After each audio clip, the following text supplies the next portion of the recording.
Vale, pues un poco porque sepáis un poco de mí, llevo años peleándome con este concepto de EAT, porque sí es verdad que en Internet República llevamos bastantes sites de temática muy específica de salud, de finanzas, de temas legales, justo el foco clave de este tipo de aspectos a tener en cuenta a la hora de trabajar Your Money, Your Life. Entonces sí que tengo cierto criterio a la hora de hablar un poco de cuál ha sido la evolución, porque hemos ido meses tras meses trabajando los diferentes aspectos a tener en cuenta en cuanto a la calidad del contenido, los factores de EAT, y quería compartir un poquito con vosotros en un resumen qué tipo de criterios deberíamos tener en cuenta, qué tipo de factores y aspectos podemos trabajar desde la estrategia SEO, aunque luego veremos al final que, adelantando un poco las conclusiones, que al final son temas de SEO que terminan afectando al resto de equipo. No solo es optimización a nivel técnica ni es optimización a nivel de SEO puramente, sino que tiene que ver con una estrategia global que deberemos tener en cuenta a la hora de trabajar. Bueno, entonces, yendo un poquito al lío, entiendo que no es necesario casi en este entorno de consultores hablar concretamente de qué significan, porque lo estamos viendo diariamente, pero sí quería enfocarme un poco a dos elementos críticos que tenemos que tener en cuenta, que son los EAT y en concreto los Your Money y Your Life, los sites denominados de esa forma, ¿no? Una idea clara que yo he sacado a lo largo de este tiempo con este tema de EAT es una cosa. Google creo que ha ido perfeccionando un poco el algoritmo, pero sí es verdad que nunca ha tenido un nivel tan sofisticado de entender la SERP y las necesidades de los usuarios como ahora. Nunca ha sido este nivel tan alto de nivel de calidad y de preocupación centrada absolutamente en esta necesidad de búsqueda de los usuarios.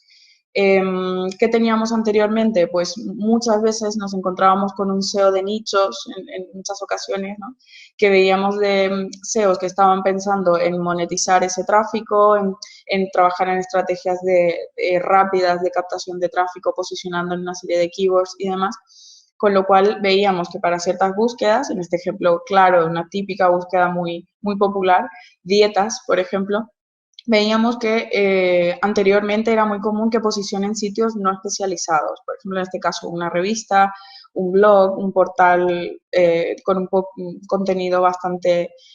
dudoso y demás, que entonces al final nos encontrábamos con una serie de necesidades de búsqueda que eran captados por este tipo de sitios, pero que realmente no cumplían con lo que Google entiende como factores de calidad, ¿no? Entonces, un poco a raíz de esto, hablo ya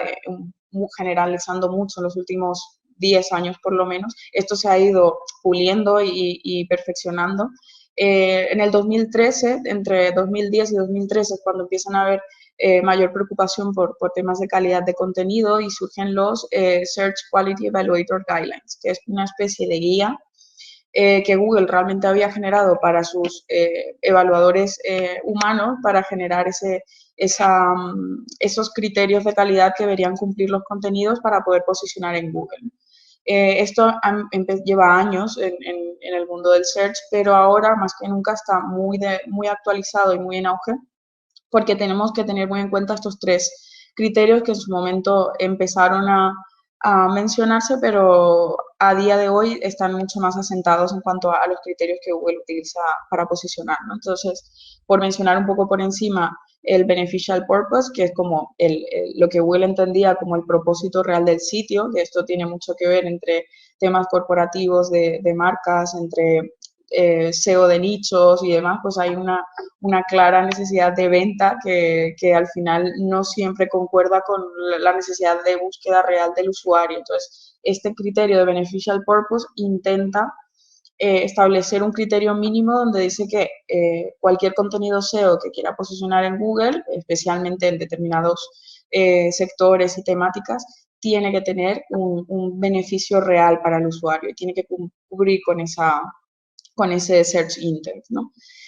Además surge esta clasificación de Your Money, Your Life para que el usuario esté de alguna forma protegido de ese tipo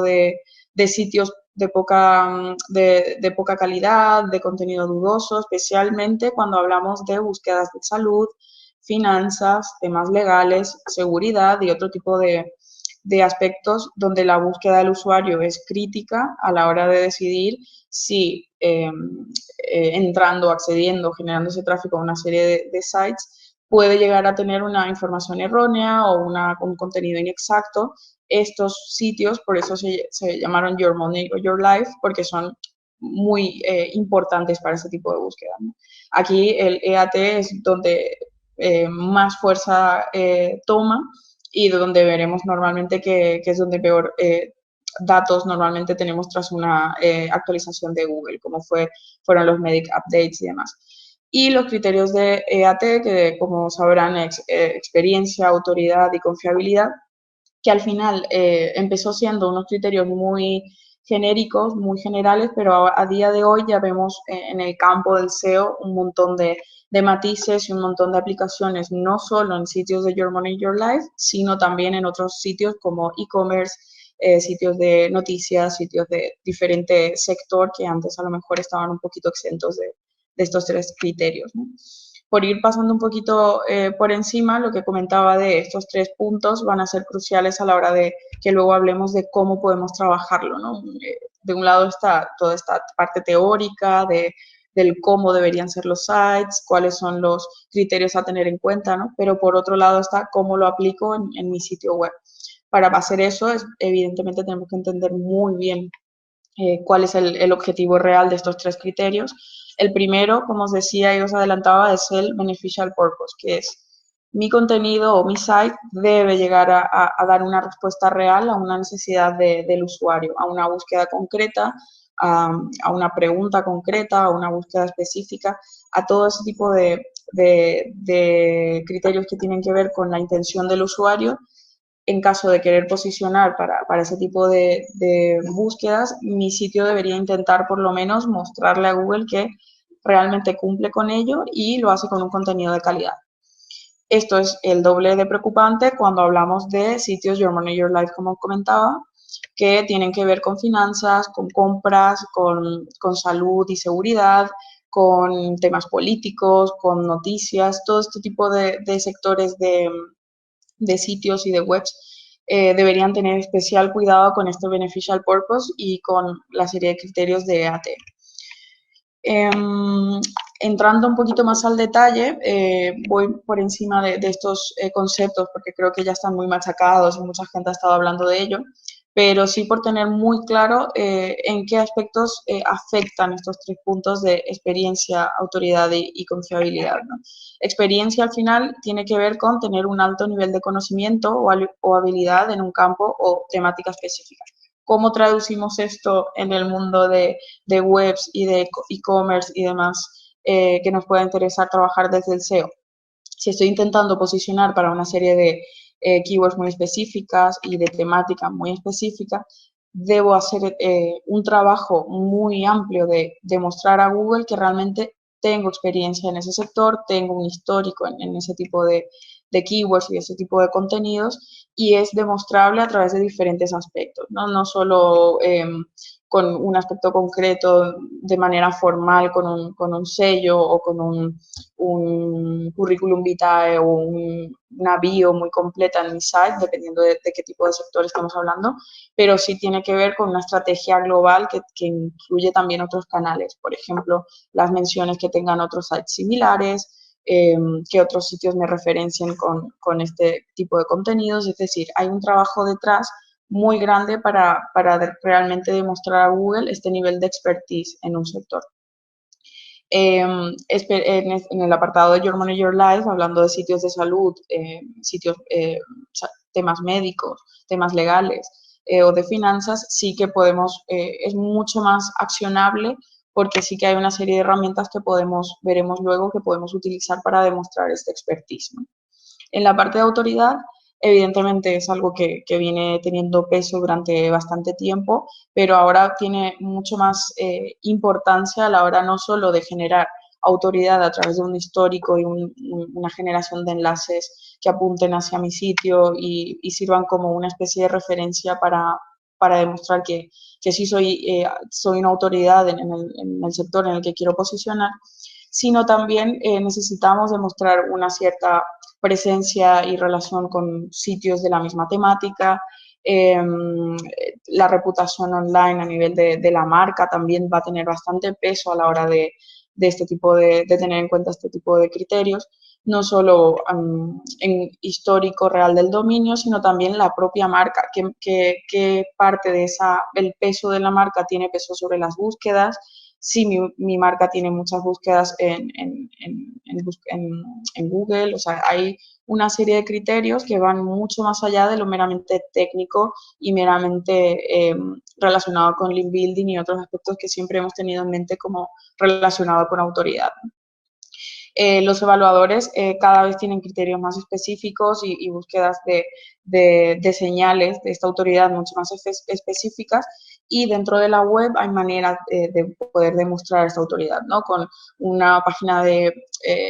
contacto o una página específica de enlaces relacionados a mi sitio, menciones en otros sites de temática relevante, en redes sociales a través de diferentes plataformas, ya sea YouTube, LinkedIn. Hay un montón de herramientas externas que van fuera de la web que realmente pueden llegar a tener una influencia muy importante en este tema de autoridad y que van mucho más allá de un SEO puramente on-page, ¿no?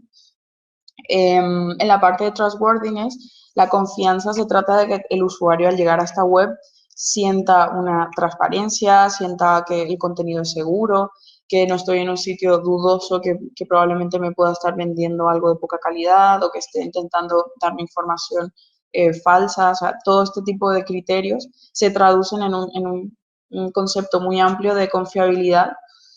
donde realmente existen una serie de factores muy amplios, pero podríamos ver, por ejemplo, algunos elementos a continuación que pueden llegar a servirnos como tips para entender cómo transmitir este concepto de confiabilidad a Google y decirle, oye, mi sitio sí que es seguro y sí que está preparado para un usuario, no tiene unos criterios dudosos de calidad y demás. Entonces, hay una serie de tips que podemos ver para trabajar estos 3 puntos. Entonces, yendo un poquito al lío, quería hacer un repaso rápido de cómo ha afectado este tipo de factores al SEO de un site que antes eh, normalmente no se tenía muy en cuenta o se oía hablar de ello, pero no era tan directo como ahora. Sabemos que no ha sido anunciado como un factor de ranking real, pero sí es un factor indirecto y sí que ha sido comentado por Google directamente de que no es un factor real en teoría, pero sí que tiene una influencia muy directa sobre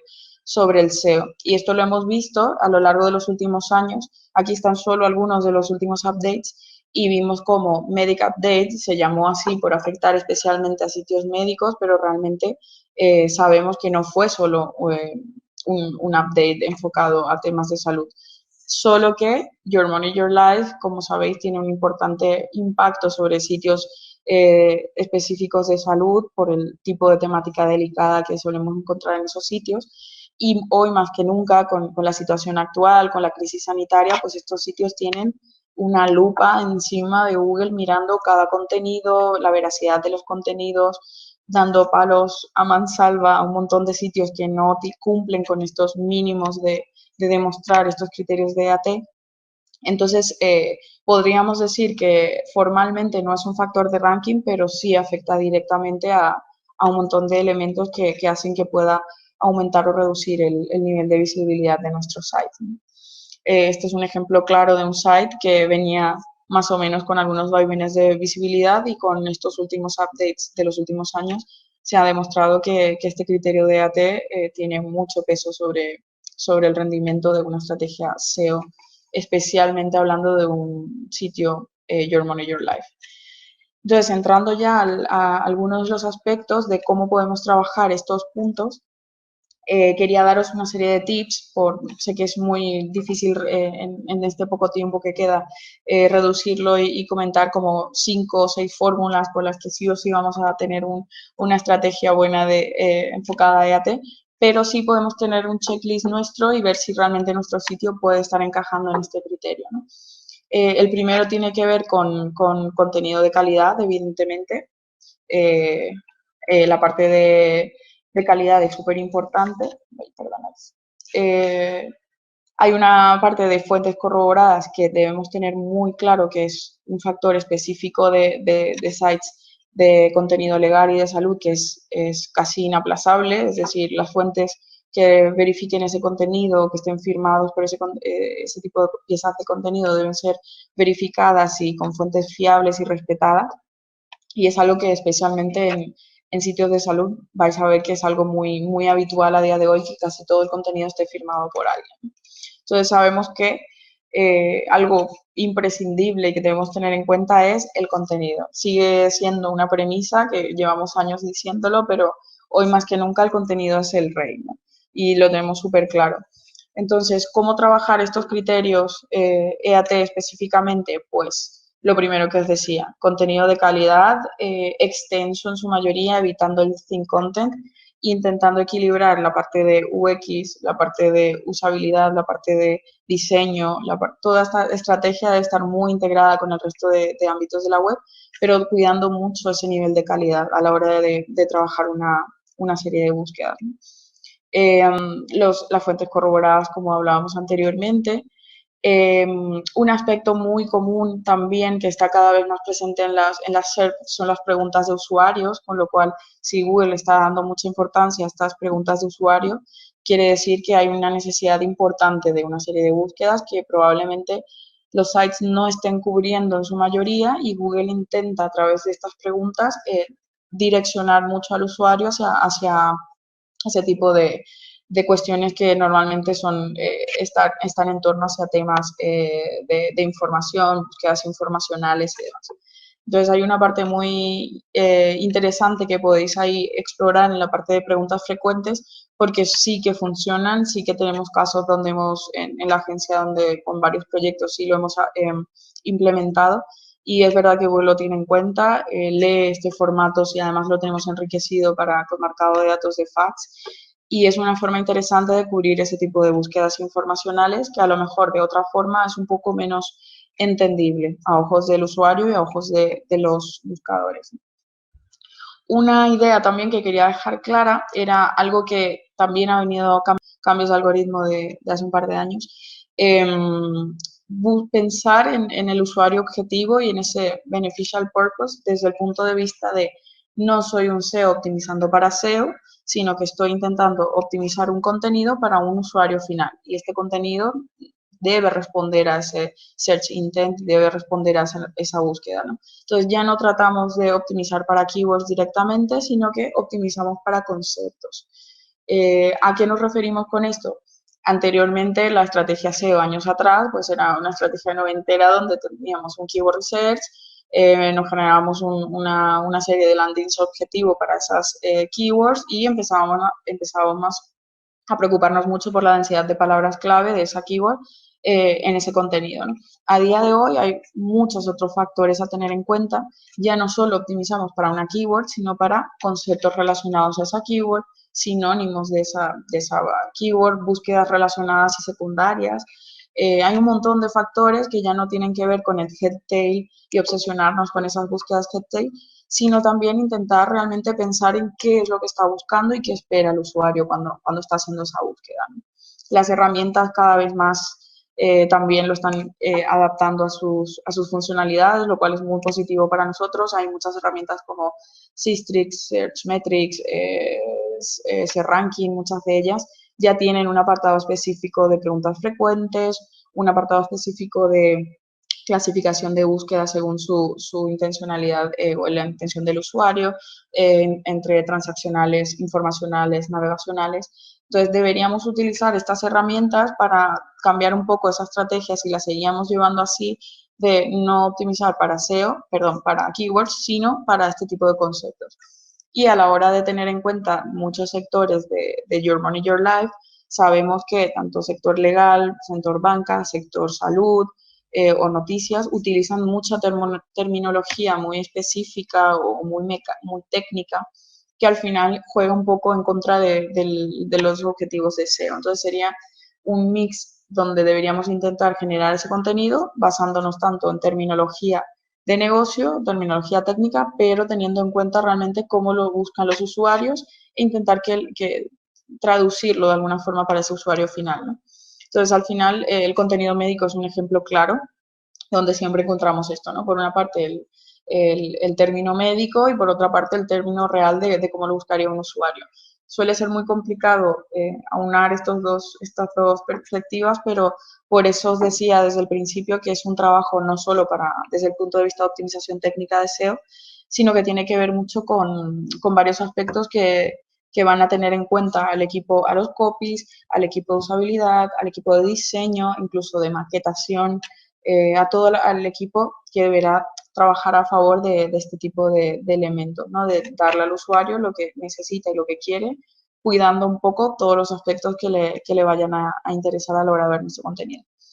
De la parte de autoridad y confiabilidad, un poco de los dos aspectos, especialmente hablando de Your Money, Your Life, es súper interesante meter este tipo de referencias cuando estemos hablando de un autor, ¿no? Lo primero, contenido médico es imprescindible que esté validado por médicos, ya es algo que lo vemos en casi todos los sites relacionados con salud. Y además, si intentamos trabajar esa parte de perfiles y la parte de demostrar al usuario, a Google, qué autores son los que están trabajando nuestro contenido, pues Google va a tener mucho más en cuenta nuestro nivel de expertise y nuestro nivel de autoridad y confiabilidad si le damos fuentes fiables con su perfil de autor, su bio, campos donde ese autor tiene mucho expertise, opiniones de otros usuarios sobre ese autor, eh, currículum vitae, artículos relacionados que haya generado ese mismo autor, es decir, todo lo que podamos aportar va a tener un aspecto muy fuerte cuando Google nos evalúe la calidad de esas fuentes. Y además está el aspecto técnico de que sí, estoy trabajando un montón para demostrarle a Google que soy fiable, que tengo expertise y que tengo autores de buena calidad y mi contenido realmente está validado y escrito por fuentes expertas. Si además le añado el factor técnico de marcarlo con esquema, con algunos, cada vez se sacan nuevos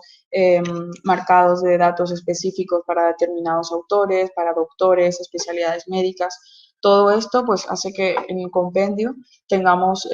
mucho más, un score mucho más alto cuando hablamos de calidad. Y si además de esto intentamos meter señales sociales de enlaces a LinkedIn, enlaces a otros perfiles sociales corroborables, si tengo un canal de YouTube de esos autores, todo lo que pueda aportar va a dar mucho más valor a ese contenido. Hay dos aspectos súper clave que quería mencionar porque todo este tema siempre estuvo muy relacionado con Your Money, Your Life, hablando de temas médicos o de temas muy delicados. Eh, y es verdad que hay una serie de temáticas que ya sabemos que Google las ha marcado como con lupa y con todo, porque temas de adelgazamiento, temas médicos, de estética, hay una serie de búsquedas que sabemos que armas, bueno, hay un listado que hemos detectado ya desde la agencia, por ejemplo, de temáticas concretas, donde es muy difícil que Google nos posicione o que tiene una lupa muy específica cuando nos va a evaluar, ¿no? En esos temas de contenido delicado, pues hay que tener el doble de cuidado a la hora de trabajarlo. Hay que trabajarlo mucho desde el punto de vista de EAT, teniendo un checklist muy específico de si realmente cumplimos con todos los aspectos necesarios. Para ello, ¿qué os recomendaría? Pues lo primero, entender muy bien el search intent, o sea, entender muy bien lo que el usuario estaba buscando, entender muy bien qué es lo que Google está premiando sobre otros contenidos, es decir, si hay competidores por encima de mí, pues qué tipo de contenidos están posicionando ellos. El keyword research creo que debería ser el doble exhaustivo en este tipo de temas porque deberíamos como intentar cubrir todos los matices de esa búsqueda, todos los aspectos que puedo tratar o hablar sobre una temática. Es decir, intentar con el mayor número de recursos, demostrar a Google que realmente mi contenido es completo, está validado por autores y fuentes fiables, cubre con todos los aspectos específicos para poder cubrir ese search intent y además intentar hacerlo con contenido original, que al final, fijándonos siempre y copiando un poco la estrategia de competidores, a veces puede funcionar por un tiempo, pero sabemos que a largo plazo no es fiable, no se puede mantener. Y hay un punto muy nuevo, realmente, que lo hemos visto,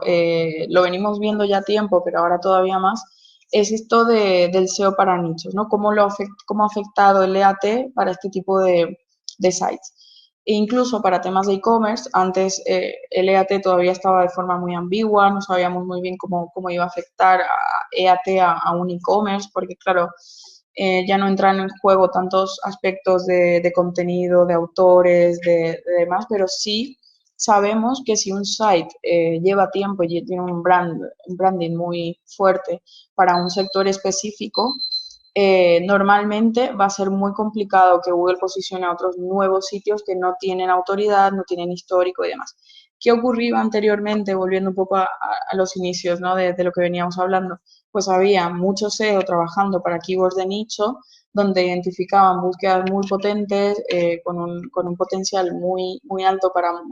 monetizar ese tráfico y con unos criterios básicamente técnicos fuera de esa intención de cubrir realmente la necesidad de búsqueda real del usuario y ese beneficial purpose del que hablábamos. Estos sitios se encargaban de un search intent muy técnico, de entender qué es lo que posiciona, optimizar puramente SEO para esa keyword y trabajar en base a una serie de criterios para posicionar rápidamente para esa keyword, ¿no? ¿Qué ocurrió con todo esto? Lo que estamos viendo cada vez más es que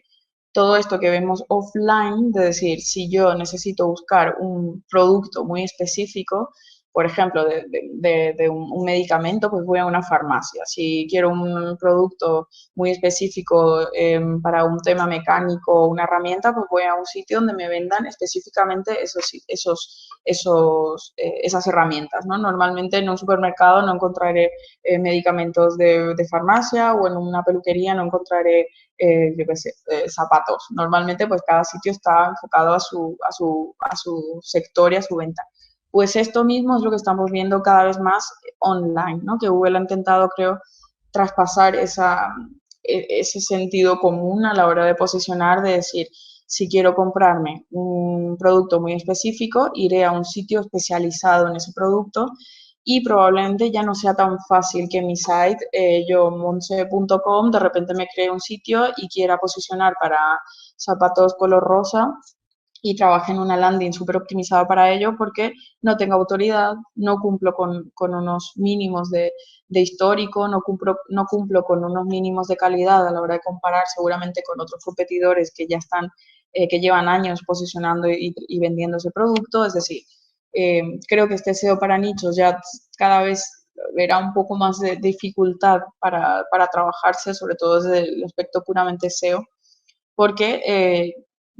va en contra de estos criterios de AT, ¿no? Va en contra de todo esto de búsqueda de calidad que Google está intentando, creo, asentar en todos los sectores. ¿Cómo lo trabajaríamos para tema e-commerce? Pues normalmente lo que solemos ver es de intentar trabajar en una estrategia más a largo plazo. Esto no se puede trabajar de un día para otro.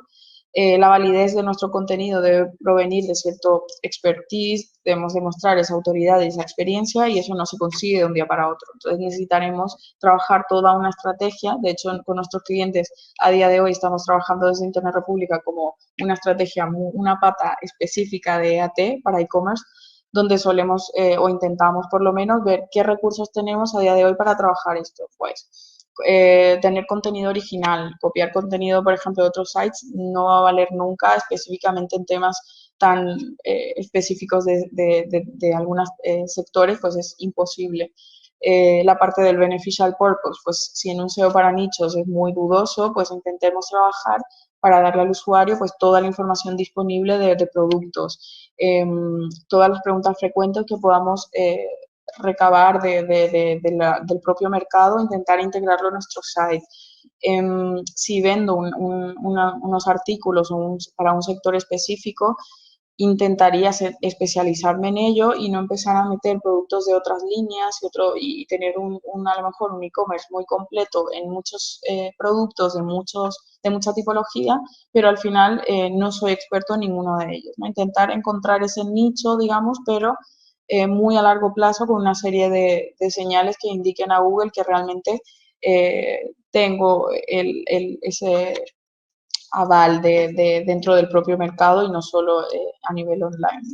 Entonces, algunos consejos útiles que os quería dejar para cerrar un poco y darle forma a todo esto es, lo primero, todo el contenido que generemos, debemos tener los guidelines de Google sobre la mesa siempre, es decir, temas de el propósito del usuario, qué tipo de búsquedas están relacionadas con esos contenidos, cómo los estoy respondiendo, qué tipo de búsquedas son transaccionales, son informacionales, cómo voy a atacar cada una de ellas. La parte de contenido relacionado con perspectiva de negocio, perspectiva SEO, cómo lo integro dentro del site, tengo una densidad de palabras enorme, pero realmente estoy repitiendo la misma palabra o estoy intentando optimizar, intentando meter sinónimos, keywords secundarias y demás. Eso va a ser un factor de on-page muy importante. A través del enlazado interno hay otros factores también de relevancia que podemos ir tocando para indicar a Google cuáles son nuestros fuertes a la hora de determinados contenidos o determinada tipología de productos. El enlazado interno debe transmitir esa relevancia de nuestro fuerte en nuestro site. Y por último, contenido fresco y actualizado, que esto ya sabemos que cada vez es más importante, pero no hablando de cantidad, o sea, no obsesionarnos con actualizar constantemente el site con un montón de contenido, sino que todos nuestros contenidos tengan un nivel de actualización que si necesitamos ampliarlo en algún momento de la estrategia, si necesitamos revisar si realmente están funcionando, si están canibalizando o no, todo ese tipo de revisiones, hacerlo en un proceso periódico, no generar un contenido que va a quedarse ahí en la estrategia dormida y quedarse para posicionar algún día, sino que estar constantemente revisando todo.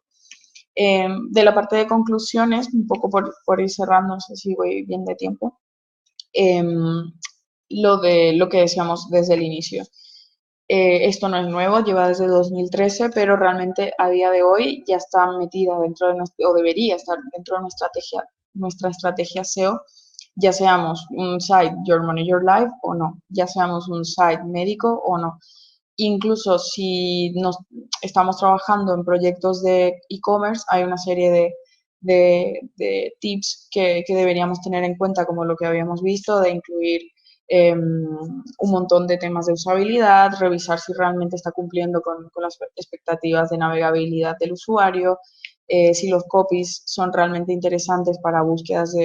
que son reales de los usuarios, qué preguntas frecuentes suele haber, si le estamos dando toda la información en las fichas de producto, podemos ampliarlo, si estamos realmente cubriendo en nuestros listados con toda la información que podemos dar sobre determinados productos, es decir, trabajar estos mismos criterios de AT con una visión comercial y de negocio, pero sin olvidar siempre al usuario.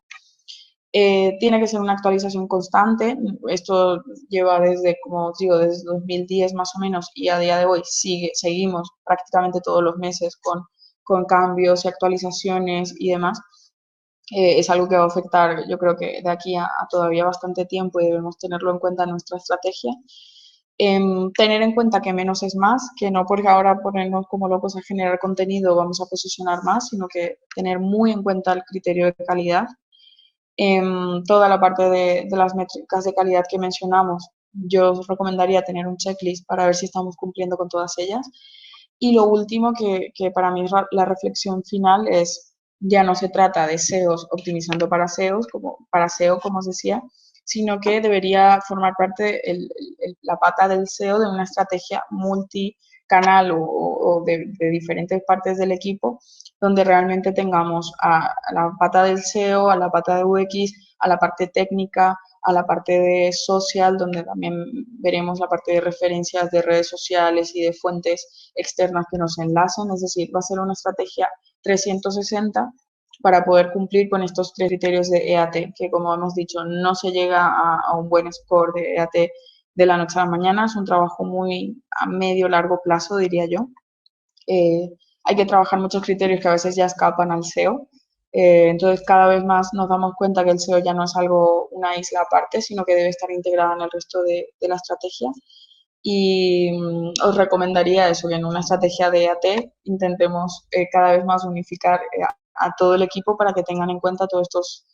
factores que ya no solo van a afectar a un contenido, a unos textos o a unos titles, sino que va a afectar a toda la experiencia de usuario dentro de la web. Así que eso sería como reflexión final para cerrar un poco. Como os digo, esto da para hablar horas y horas de dar ejemplos, de dar un montón de tips y ver un montón de casos, pero si tenéis dudas o lo que sea, ya sabéis que tenéis mis coordenadas por aquí y lo comentamos. Queda mucho para hablar todavía. Genial, Monse, pues muchísimas gracias. Muy interesante la charla, además bastante bien condensada, que bueno, en media hora es difícil hablar de tantas cosas y bueno, la verdad que ha hecho un buen trabajo. Sí. Ha sido Sí. difícil.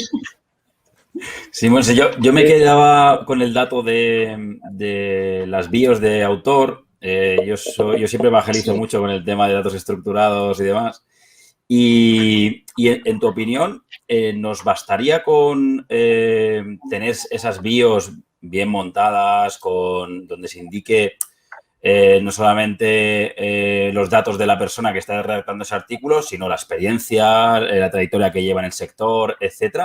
¿Nos bastaría con eso para completar bien el contenido o deberíamos contar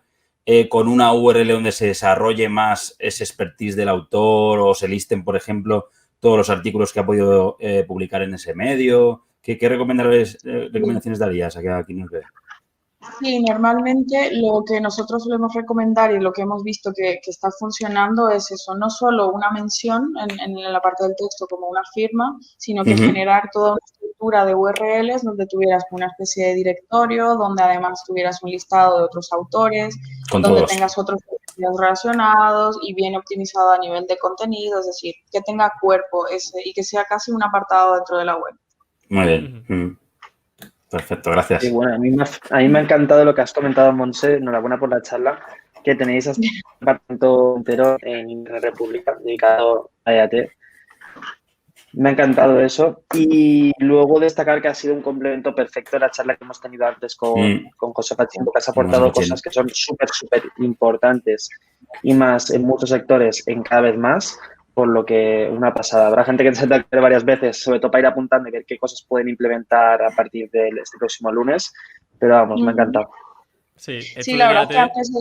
oyendo lo de José, digo, es que complementa perfectamente esto porque lo que él estaba comentando tiene una relación directa con esto. Así que me ha venido bien también para ir. Esto de EAT además es un poco peliagudo porque ahora con tanta cosa de deepfake y bueno, que puede falsificar una fotografía, ¿no? Y cualquier cosa, igual se pone a alguien de Stephen Hawking como el autor y dice, wow, me encanta este contenido, ¿no? Hay que andar también con ojo con eso, no hacer esas trampillas. Pues, la verdad es que al principio de esto, lo último para animaros también y al resto de consultores, al principio nosotros lo veíamos como el monstruo, el que nos jorobaba todas las gráficas de visibilidad y nos daba palos, pero realmente si te pones a pensar es una estrategia que al final va a hacer que todos nos preocupemos más no solo por optimizar y ir ahí de lleno con keywords, sino que abrir mucho más el espectro y abrir nuestra mente, pensar en estrategias nuevas. Creo que a mí sobre todo me ha valido mucho para eso, para abrir la mente y empezar a pensar con el equipo a ver qué podemos hacer, cómo podemos hacerlo, qué otras patas podemos tocar, o sea que da todavía para mucho esto. Al final es un SEO cada vez más centrado en el usuario y ya es que estamos obligados, ¿no?, a pensar en ese usuario porque si no nos quedamos atrás. Y hay que ser creíbles, demostrar expertise en esa temática y al final pues tener relevancia en el sector. Así que bueno, Monse, muchísimas gracias por pasarte por el evento de Condos. Ha sido un placer tenerte por aquí y ya sabes que esta es tu casa para cuando quieras. Igualmente, gracias. Muchas gracias, Monse. Muchas gracias, Monse.